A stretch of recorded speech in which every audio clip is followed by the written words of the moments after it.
Hey, how's it going, ladies and gentlemen? This is the Hammer Airsoft Smith, bringing you a modification video regarding the UHC spring-operated single-action Colt Python. Originally, this Colt Python was an 8-inch barrel, and then I sawed it down to 6, and then I sawed it down again to 4. But I decided, hey, you know what? I want to make a little something for it. And a few things inspired me to do so. One being, I had the equipment and the time to do it. Another is Fallout New Vegas.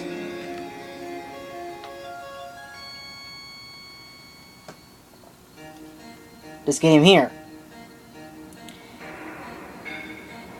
If you played the game,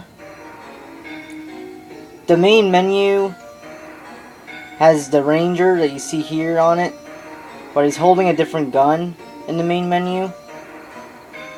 The gun is a combination between the Ranger Sequoia and the hunting revolver, which are both mostly based off of the Magnum Research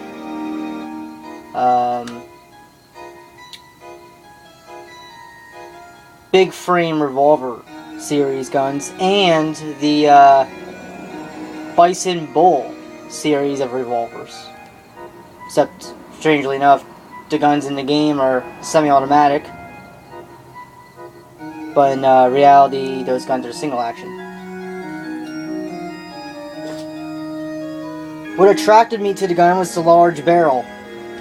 Normally I would say size doesn't matter because I'm a small dude and I do just fine. But that gun has always caught my eye, which is very unique, very different. And another reason why I was inspired to do this is because of The Walking Dead. Not because of Season 5, I haven't seen any of that yet, but because it's just the whole show, because the Colt Python's in it, and yeah. So,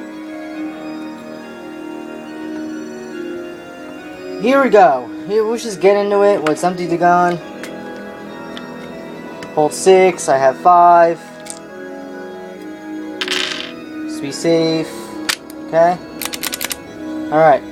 Now, by equipment, I'm referring to about a year and a half, 2 years ago, I did a video on how a roommate of mine at the time gave me a BB gun. He found it. It was broken. It was a Buckmaster Daisy 177 millimeter BB gun. Shoots metallic rounds. Something wrong with it. I fixed it and it worked fine. But the thing is, I never got around to buying ammunition for it. I was going to give it away to somebody, but they don't want to answer me. So whatever. Screw them. So now I'm left of it. I figure I'm gonna recycle it. I'm gonna do something cool with it.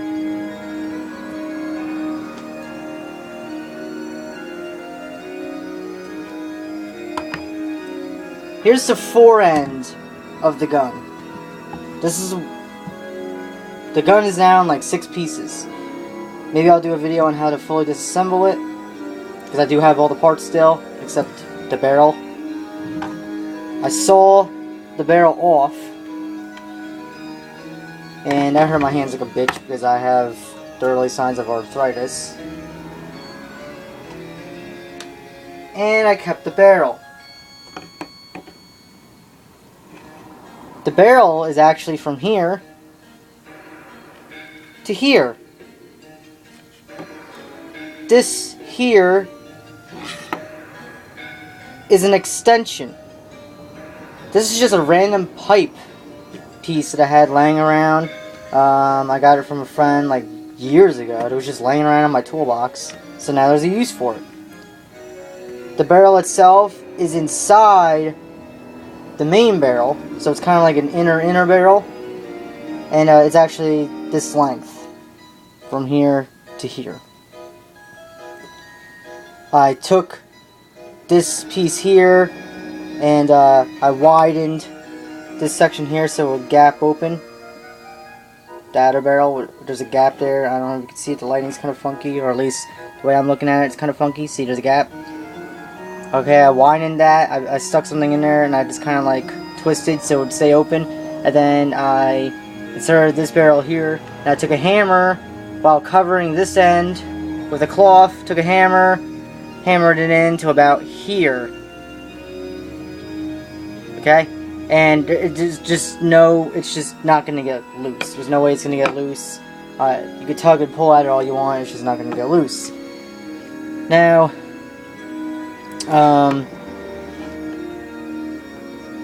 you can see there's some white and there's some black in there. I'll get to that in a second. That's a very important piece of the barrel section here. This is a barrel modification. This is it. This is complete. And it works. I'll get to that whenever. Yeah, there's trays on it. It says Daisy, Rogers, free instruction, manual, all that stuff on it still. It's not 100% complete, but it's enough to where it actually works.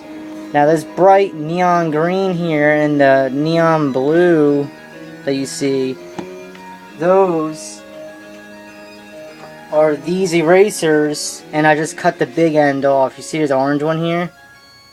I just cut it to the very end right there to where it's just all that cylinder shape. I use them as spacers. The blue one is a spacer to make sure that there's very little movement. You see that? Very little movement there. And then the green one does the same exact thing, but when it's assembled to the frame of the Python. So, by the way, if this video ends up being cut off, there will be a part 2. Of course, I'm not just gonna leave you hanging. Alright. And as you can see in there, it's a straightaway path. There's no obstructions. This, you can vaguely see it. It's gray. It's very dark, like a gunmetal color. That ring there, that's the end of the inner barrel. And to make sure that's spaced correctly, I had to carve out this whole inner section to where it fit 7 mil or 8 mil.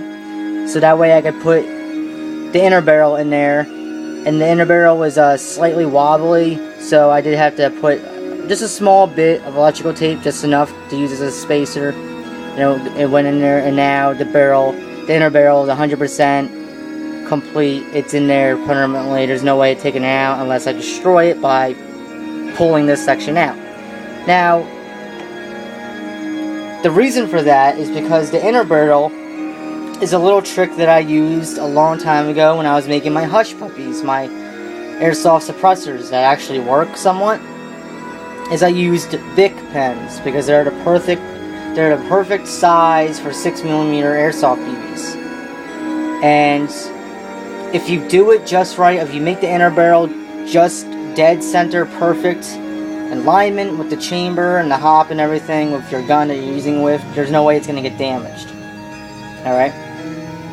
So it's a cheap inner barrel that you can use, and I used caps, pen caps, to said Bic pens, and connected them, like sleeved them, kind of like how this longer barrel is. So there's a sleeve here, there's a sleeve down here, so it's 3 Bic pens, but the one was cut down. This one was measured and cut down to it fit.